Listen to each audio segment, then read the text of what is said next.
That's great. So these are just ones that I'm kind of rehearsing so I can get used to singing in front of people for the poetry slam next Friday night. So, all right. So there's three of them. This first one I wrote for my mother. I wrote it in my head the week leading up to Mother's Day, and then I actually put it on paper the night before at like 1 in the morning. So, and apparently I left it for her to read, and she cried while reading it. And my dad was really angry because I wasn't there, and he had to deal with the crying mother by himself. So I got in trouble for that.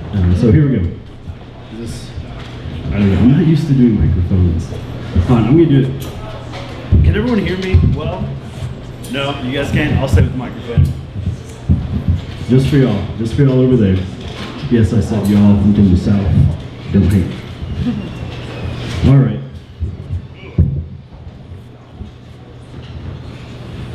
This is called To the Otherwise Unrecognized.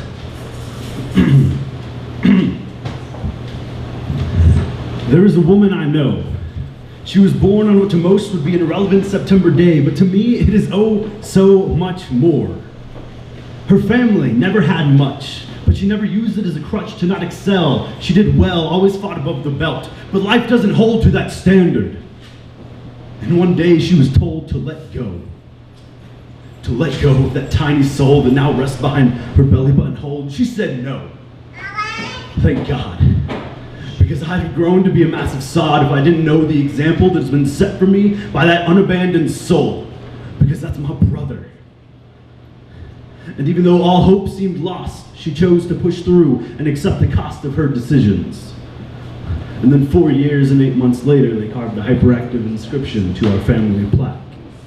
And so I arrived, full of life, to a family not poor, our family in love, our now family of 4. So the years have passed, and I know that we haven't done everything that you've asked, but you took on that task of raising 3 boys regardless. So thank you to the thankless few that deserve it more than most ever do. You've imbued our lives with love and true joy that you've brought to the hearts of every boy and girl that you've raised. You deserve constant praise. Happy Mother's Day.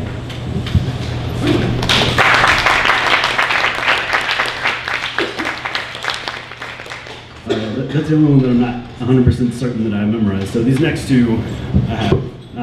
So this next one is called An Excessive Epitaph, and I wrote it at 3:30 in the morning one time, and I wrote it in one sitting.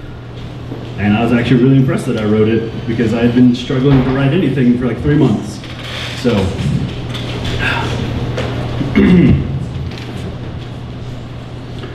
these days it feels like the words have all been written. And so my pages keep filling halfway with fragments of my heart. And all the while I stay smitten with thoughts of what could be. All I want is to scrape away the layers and show the crowd how a different side to me is just a pad and pin away from reality. Or maybe the pen and pad remove the mask to show what is really me. So like the poet, I harbor resentment for a father figure, but wait. I guess I'm just a little bit more down to earth than you are, Levi, because my grudge is against he whose seed I am. And I'm sorry, Dad and Mom, for always wishing you had raised me the way I believed would succeed in fruitfully raising your seed. I know you both did the best that you could, and I hope to God that I can raise a child to be half the person you both succeeded in. My brother, I've held most of what you've told me as lies, and I apologize for not having faith in the boy whose aging I witnessed with my own eyes, and whose aging I mimicked to lay the foundation for my life of lies. However, in recent years, I've seen you grow wise. You see, nobody's life is ever more scrutinized than that of a brother, and I am beyond proud to call you mine. You've always been available through the darkest times, even though you mocked a few of the lighter ones of mine that I exaggerated as that trait has passed down the line. And Linda, you will always hold the greatest piece of puzzling me. And I will always love you more than any girl that I could ever meet. But I wasn't ready for Charles to die. And now my birthday will never be the same again after he told his daughter that she'd be a few days late to give birth to me. He was the truest man I've ever known, and the patience he's shown far exceeds that of my own father. He'd watch calmly as I struggled with the lines and step in to gently guide my fingers through the knots and twine and exemplify how to cast my line in those calm waters. And friends, I know I'm not the best. In fact, it's where I might have Paul beat. But I'm trying to be more honest and speak from my heart, which seems to grow insurmountably heavy with each passing week. And now for you, dear Genevieve, I'd like for you to see that deeper side of me. But I've shied away so far, but not for fear of rejection, for she's my companion, who as I sleep lays beside me, and I have come to know her on a level that should never be.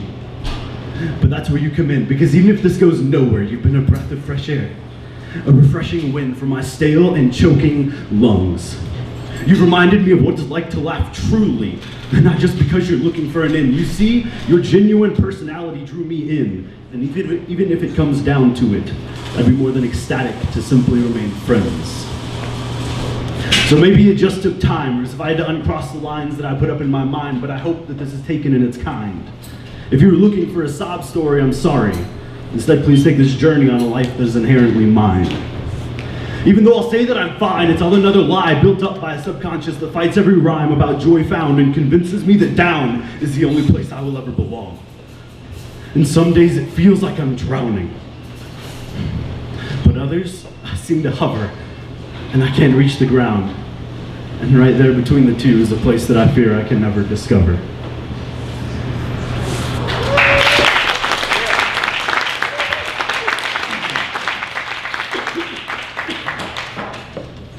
All right, this is my last one. It's a lot more personal.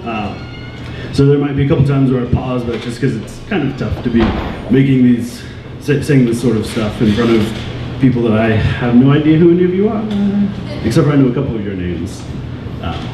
So this one is called "I Wish I Was Into Moshing." I'm gonna get a drink real quick.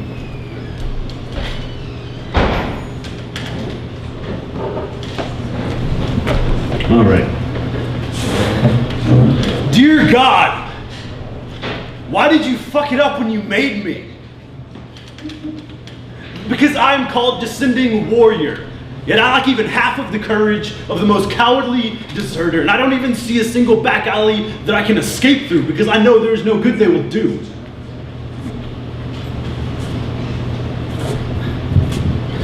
You see, I can't drink because I've seen the men liquor makes. I've seen their faces and the faces of those they've created. The faces of those whose torture they have never abated, and my worry has never faded that I could be a subtly dark night away from becoming the very creature that for so long I have hated. Plus, I never really liked the way that it tasted. I can't smoke because I watch my grandfather blacken his lungs daily while his spouse grew ever more sickly from the pungent smell of that house. And I'm more scared than ever to talk to him because I can't forgive what he's done. I guess I'll leave that realization to his own ruined tongue. Plus, I never really liked the way that they tasted. I can't cut myself because I'm too cowardly to endure the pain that blooms while blood rains from the wounds, but I'll still think about it with every blade that I hold. I'll think of the friends that were ever more so bold than me, who didn't have the cowardice to let the blade grow cold like my feet. I can't even resort to my tried and true means, those girls on my screen. I hate those girls on my screen! But in all reality, I can't. Because I've come to comprehend that I am to blame for the fame that they've been given. I'm the one that perpetuates the scene and the idea that they're what men need. We don't need you. Well, not that version of you, at least. Not the one that fuels our every fantasy, all the while suspending disbelief that a woman could ever be as those seem. So like thieves, we've come to conquer your minds with false comparisons that shouldn't fool the blind, even those that have never seen. But we were in such a hurry to grow up that we couldn't cope with our feelings, and our letting them run free has brought us to this place that I thought that we could never reach, because I grew up with stories that would preach of honor and chivalry, rather than this glory and petty thievery that has become the ideology of our society, and I am the worst of these, with my words so pretty, and my motives so squeaky clean. But in the deep, dark recesses of the night, my true nature shows the hypocrisy that I hate so vehemently, yet I continue its entertainment nightly like the scum that I have come to be. You're worth more than the pixels on our screen. You are more true than our disbelief. Please, no longer be deceived. You are more precious than pornography.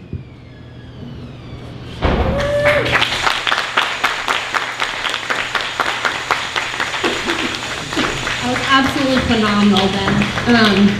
So for those of you who just showed up, this is I Am